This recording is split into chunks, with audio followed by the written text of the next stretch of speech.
السلام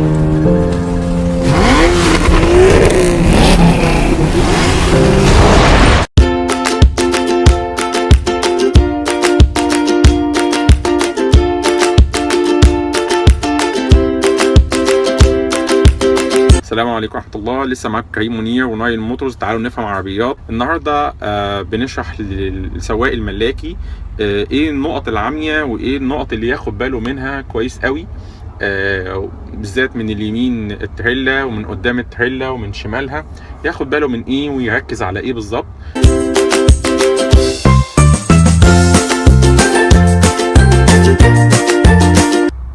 انا يا جماعة دلوقتي سواق التريلا قاعد فوق، جيت بصيت في اليمين، شايفين المرايه اللي فوق دي الصغيره المدوره؟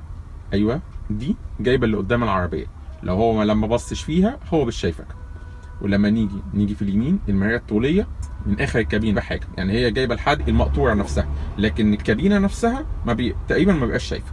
ولو جينا نبص في المرايه الثانيه اللي فوق دي، ادينا شايفين العربيه السماوي الكرولا يا دوب بدات تبان فيها، وباينه اكتر في العربيه المرايه اللي هي جايه في الجنب من فوق. لو ما لمحهاش برضه، لو ما بصتش فوق وشافها، او لو عربيتك لونها اسود والدنيا ضلمه، او لاي سبب كان في شبوره او كان في اي حاجه هو مش شايفك فيها، انت دلوقتي في المنطقه الميته، انت كده ميت. ودي كمان ودي كمان، وادي كده من جوه الكابينه، وادي اول مرايه تانية اللي هي المرايه الكبيره، هو انا شايفك وشايف كل حاجه ما عدا المنطقه. لو بصينا لتحت كده اهي دي المنطقه دي في منتهى الخطوره برضو، ان انت تبقى في الحته دي تحت الباب بتاعه. لو هو ما شافكش، بالذات لو انت موتوسيكل، هو كده مش شايفك. هنيجي كده لحد المنطقه دي، وانا هنا من جوه الكابينه ادينا شايفينك. واخدين بالكم ان انا هنا دلوقتي شايف الكاميرا اللي انا بسجل بيها، اللي احنا حاطينها دلوقتي على مسافه 4 متر. احنا بنسجل على مسافه 4 متر تقريبا. شايفين من كده ادي الدركسيون اهو، تمام. انا يا دوب شايف الايه، شايف الكاميرا.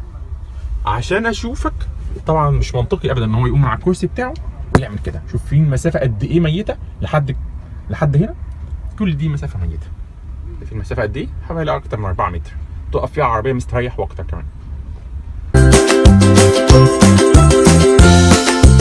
معانا الحاج محمد عبد الواحد، سواق بقاله اكتر من 20 سنه ورئيس في الجراج هنا. هيقول لنا دلوقتي من جوه المرسيدس الاكتروس هو بيبقى شايف ايه، شايف الملاكي شكله ايه، ياخد باله من ايه، يركز مع ايه، والرسائل والتحذيرات اللي هو دايما بيوجهها لسواق الملاكي.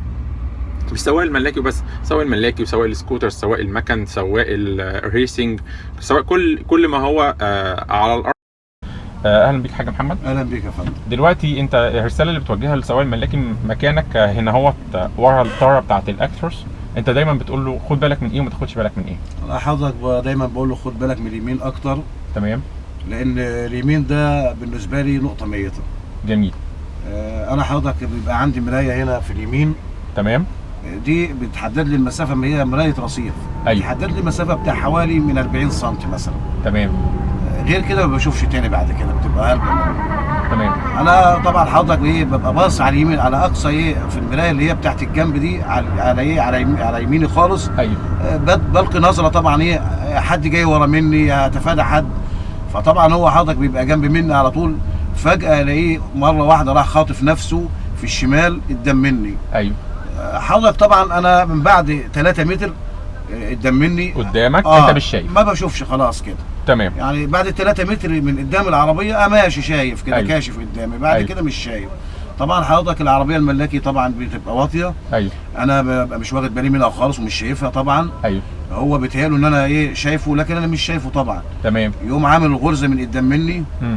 طبعا حضرتك بيقوم بقى طبعا هتحصل المشكله، بقوم داخل فيها على طول. ممكن اخده قدامي وانا مش داري ان هو قدامي اساسا. ايوه. واخد بال حضرتك، لغايه ما اي حد بيوقفني يقول لي ده في كارثه قدام منك او حاجه زي كده. من مكانك هنا اهوت انت مش شايفه. يعني هو المفروض انا يدي مسافه، يديني المسافه اللي هم ال3 متر دول ابقى معديهم. يعني مثلا يبقى بينه وبينه 4 متر على الاقل. تمام. فهو طبعا منها ابقى شايفه، وابقى شايف حتى نور الاسطوب بتاعه لو داس قدام مني فرامل او كده. ايوه. انما هو حضرتك ممكن ابقى في النقطه العاميه اللي هي تحت مني دي وانا مش شايفه، ويقوم ضاغط فرامل هو مفاجئ.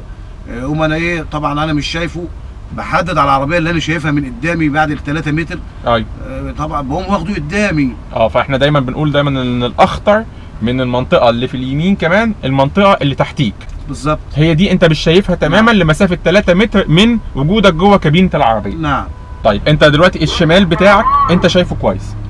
تمام. اخطر حاجه عندك في الشمال ان هو لما يجي من تحت من عندك من هنا اهوت لما يبدا يتخطاك في حيز الرؤيه ويجي يدخل قدامك يعمل نفس الغرزه يعمل نفس الغرزه. نفس لكن الاسوأ بكتير طبعا هو اليمين. لان مساحه اليمين مساحه كبيره انت مش شايفه فيها بالزبط. من ساعه ما يبدا يعدي باب اللي هو الباب الراكب اللي جنبك نعم لحد ما يبقى مسافه 3 متر منك انت المسافه دي كلها انت مش شايفه. نعم صح كده بالظبط. وبالذات الرساله الاخطر اللي انا شايفه دلوقتي كمان اخطر من العربيه اللي هو راكب الموتوسيكل او راكب كل ما هو على العجلتين. يا جماعه انت اخطر بكتير من العربيه. العربيه الى حد ما ليها حيز هو شايفها الى حد ما حجم كبير شويه. العربيه بنتكلم في 4 متر ونص 4 متر 20 حتى لو عربيه هاتشباك فهي 3 متر وشويه. لكن انت راكب الموتوسيكل انت بتتكلم في يعني حاجه متر و60 هو مش شايفك تماما. انت كده بتقتل نفسك لما بتتخطاه من اليمين. لو انت مثلا مركز مثلا معاك في السواقه قدامك دلوقتي وبتحاول تبص على السواقه وتحاول تبص على الحاره اليمين والشمال والعربيات اللي داخله قدامك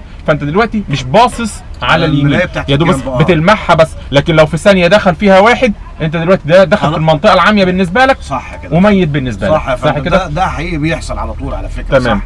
يعني رساله لكل واحد سايق عربيه او موتوسيكل المنطقه العاميه يا جماعه ناخد بالنا منها لانها فعلا منطقه ميته. هو مش شايفك. انت بتقتل نفسك لما بتدخل في المنطقه دي. انت بتحط رقبتك تحت سكينه هي مش شايفاك. قسما بالله هو مش شايفك. انا قاعد دلوقتي انا يا دوب شايف وانا قاعد في مكاني كده لامح جزء من العربيه بتاعتي في المرايه الصغيره والمرايه اللي فوق. المرايه الطويله دي اللي هي اللي بطول العربيه انا مش شايفها تماما زيرو. هنشوف دلوقتي في المرايه انا مش شايفها تماما. هو لو هو ما عملش كده هو ولمحك بس كده خلاص هو انت كده دلوقتي تحتيه. لو هو كسر عليك يمين او حب يدخل يمين او اداك اشاره يمين وانت ما امتثلتش طول العربيه كبير انت تبدا تاخد بالك انت مع اخر حدودك اول الكابينه. ما تتخطاش الكابينه ابدا. انا دلوقتي شايف الكابينه لحد اخرها كابينه السواق دي.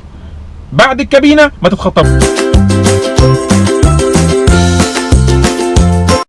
باختصار طول ما انت مش شايف راس السواق في مرايتك او عينه هو كمان مش شايفك. لو انت كلكست وبصيت في عينه انت شايفه وهو شايفك. لكن انت دلوقتي هو باصص كده وما شافكش وانت ما شفتش راس السواق العربيه دي كلها مش شايفاك. بالظبط كده. صح. شكرا جزيلا. يا رب تكون قدرت اوصل لكم الرساله اللي انا عايز اقولها لكم من التخطي الخاطئ من يمين التريلا والنقط العاميه. ويا رب اكونوا استفدتوا معانا في التقرير دوت. كان معاكم كريم منير ونايل موتورز وتعالوا نفهم العربيات. شكرا جزيلا.